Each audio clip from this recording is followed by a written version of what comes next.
Hello दोस्तों, horror story FM YouTube channel में आप लोगों का स्वागत है। अगर आपको भूत प्रेतों की सच्ची डरावनी कहानियां सुनना पसंद है तो जल्दी से मेरे इस चैनल को सब्सक्राइब कर लीजिए। हम हर रोज आपके लिए एक डरावनी कहानी लेकर आते हैं और आज फिर से हम लेकर आए हैं आपके लिए एक बहुत ही डरावनी कहानी।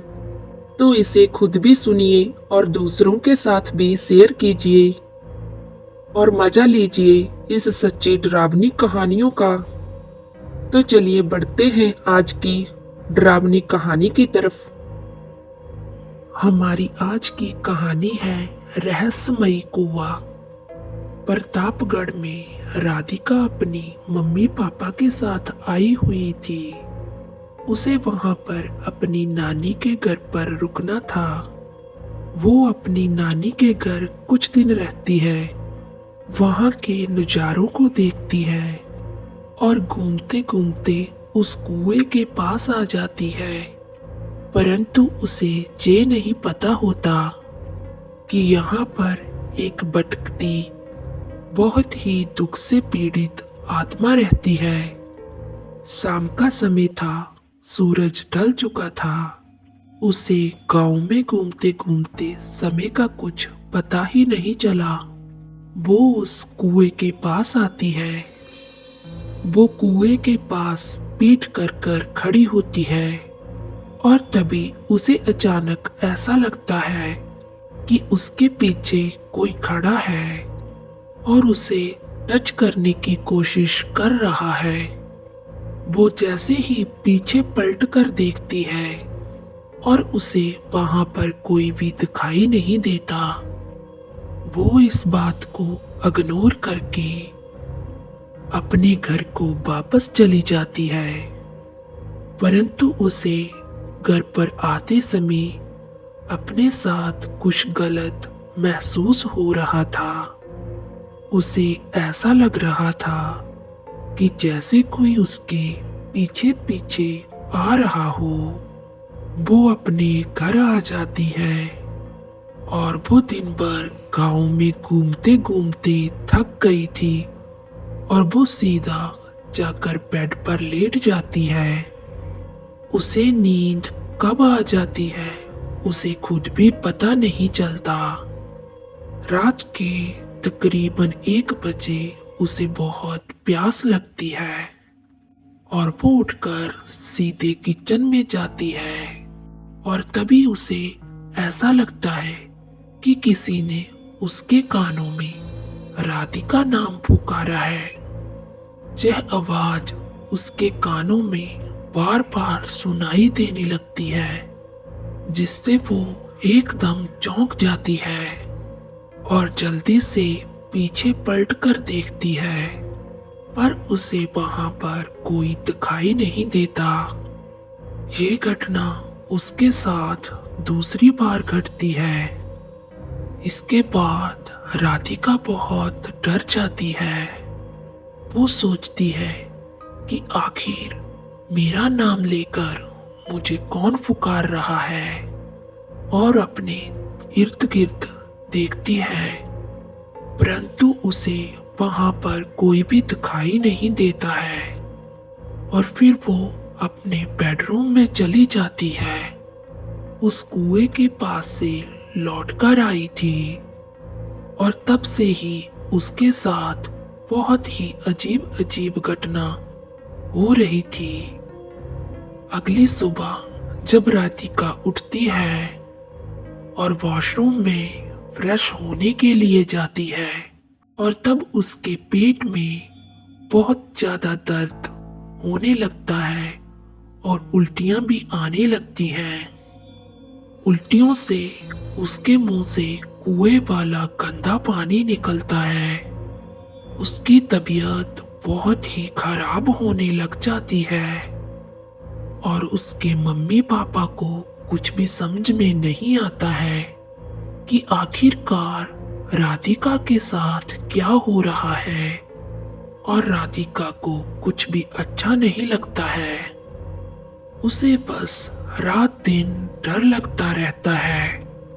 उसे हर समय बस ऐसा ही लगता था कि जैसे मानो उसके आसपास कोई मौजूद हो, परंतु उसे दिखाई नहीं देता था। इसी तरह कुछ दिन निकल जाते हैं और एक दिन उसके साथ एक घटना होती है। जब वो रात में सो रही थी और उसे ऐसा लगता है कि कोई उसके ऊपर बैठा है और उसका चेहरा बालों से ढका हुआ है। बालों की वजह से उसका चेहरा साफ दिखाई नहीं दे रहा था। राधिका यह देखकर और भी डर जाती है और एकदम से चौंक कर जाग जाती है और छोड़ो मुझे कहकर चिल्लाते हुए जाग जाती है। उसकी आवाज सुनकर कमरे में उसके मम्मी पापा भाग कर आते हैं और अपनी बेटी का हाल पूछते हैं और वो अपने मम्मी पापा को बताती है कि पिछले कुछ दिनों से मेरे साथ बहुत गलत हो रहा है। कोई है जो मेरे आसपास है और मुझे दिखाई नहीं दे रहा, और इस वक्त भी मुझे ऐसा लग रहा है कि कोई जहां पर मौजूद है। मुझे ऐसा लगा कि जैसे कोई मेरे ऊपर बैठा हुआ था, और यही सब देखकर मैं जोर से चिल्ला उठी। राधिका को कुछ भी समझ नहीं आ रहा था कि उसके साथ क्या हो रहा है। ऐसे ही कुछ दिन और बीत जाते हैं, लेकिन एक दिन राधिका नींद में चलकर उसी कुएं के पास चली जाती है, परंतु घर में किसी को कुछ पता नहीं चलता कि राधिका कहाँ गई है, और खुद राधिका को भी यह पता नहीं चलता कि वो कहाँ जा रही थी। और राधिका उस कुएं के पास खड़ी होकर कुएं में कूदने की कोशिश करती है कि तभी अचानक पीछे से उसके पिताजी आ जाते हैं और उसका हाथ पकड़कर जोर से उसे पीछे खींच लेते हैं। और उसके पिताजी उससे पूछते हैं कि तुम इतनी रात को इस कुएं के पास क्या कर रही हो। वो अपने पिताजी को बताती है कि एक दिन मैं टहलते हुए इस कुएं के पास आई थी, परंतु जब मैं जहां से वापिस जा रही थी, और तभी मुझे ऐसा महसूस होने लगा कि जैसे मेरे साथ साथ कोई चल रहा है, और उसी दिन के बाद से मेरी तबीयत खराब रहना शुरू हो गई, और उसी दिन से मेरे साथ बहुत ही अजीब अजीब घटनाएं घट रही हैं। ये सब जानकर अब हर किसी को लगने लगता है कि इस कुएं में कुछ ऐसा है जिसकी वजह से राधिका के ऊपर ये सब कुछ हो रहा है। उसके मम्मी पापा गांव के आसपास के लोगों से उस कुएं के बारे में पूछने लगते हैं। गांव वालों में से एक बूढ़ी औरत उसके मम्मी पापा को बताती है कि यह कुआं श्रापित है। वो बूढ़ी औरत बताती है कि रागनी नाम की एक लड़की प्रतापगढ़ में रहती थी। वो गांव की सभी लड़कियों से बहुत सुंदर और खूबसूरत थी। उसका एक बॉयफ्रेंड कर्ण हुआ करता था, जिससे वो बहुत प्यार करती थी। वो अपने स्कूल के दिनों में करण से मोहब्बत कर बैठी, लेकिन करण के मम्मी पापा को यह बात मंजूर नहीं थी। लेकिन उन्होंने अपने लड़के की शादी किसी और लड़की के साथ तय कर दी। लेकिन कर्ण और रागिनी एक दूसरे से बहुत प्यार करते थे, परंतु कर्ण ने अपने मम्मी पापा की बात मान ली और उसने अपने मम्मी पापा की चुनी हुई लड़की से शादी कर ली।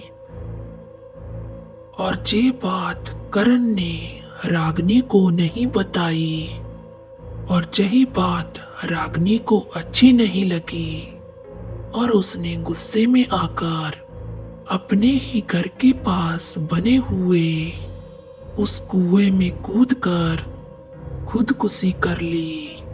और तभी से यह कुआं श्रापित हो गया और उसकी आत्मा इसी कुएं में रहती है।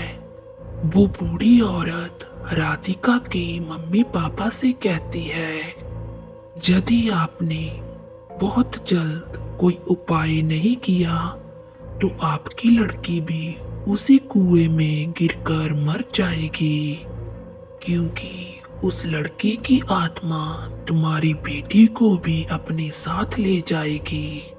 अब राधिका का परिवार जान चुका था कि इस पर कुएं वाली लड़की का भूत है। अब उसके घर वाले ये सोचते हैं कि आखिर राधिका के ऊपर उस लड़की का भूत क्यों आया। वो गांव की बुढ़िया राधिका के पिता को बताती है कि पास के ही गांव में एक अघोरी बाबा रहते हैं जो इन सब बातों से छुटकारा दिलाते हैं। आपको उस अघोरी के पास जाना चाहिए। ये सब जानकर राधिका और उसके परिवार वाले उस अघोरी के पास जाते हैं। वो अघोरी राधिका को अपने पास बैठाता है और वो अपने तंत्र मंत्र से राधिका के शरीर में उस लड़की की आत्मा को लाने की प्रक्रिया शुरू करता है।